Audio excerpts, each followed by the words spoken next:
देखंतु आदम प्रवंचित होई नथिले, पुरुष प्रवंचित होई नथिले।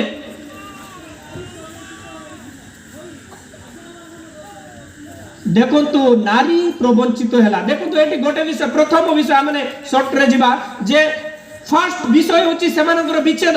नारी पाखरे पुरुष नाही, नारी एकुटिया घुरुची जहाँ फल शैतान सहित तार कथोपकथन है। आज जो नारी माने स्वामी ठार अलग हमें मन रखु से आउ क्या सहित कथा हो, प्रभु सहित कथा होना, शैतान चांस पाइब आपण सहित कथा हाँपाई केतबेले जितेबले आपणकर स्वामी को आपण मस्तक करेंगे ना, आपण को स्वामी ठार अलग हाँपाई जदि चाहिए से शैतान कार्य करिवो। बड़ दुखर विषय आज आम देश में यही प्रकार केस गुड़िक भर्ती पड़ी जे स्वामी ठारू स्त्री अलगा। तेणु गोटे विषय प्रभु यही उद्देश्य नारी को सृष्टि करना जे नारी एकुटिया जीवन काटिब। सेमिति हेले कौन दरकार थिला? पुरुष तो एका थिला, भल थिला।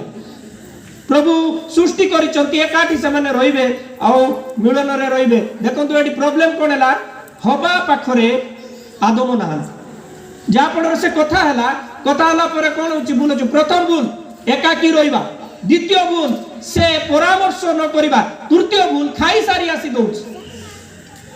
जड़े उत्तम स्त्री जदि निजे विष खाई आणिकी ता स्वामी को दब, ए प्रकार कौन स्त्री प्रभु को गौरव दे पारे कि?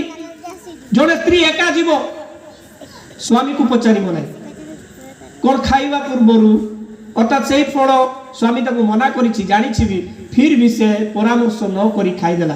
प्रॉब्लम कौन आनेला जानी? एक स्वर्ग परि स्थान से बिताड़ित है।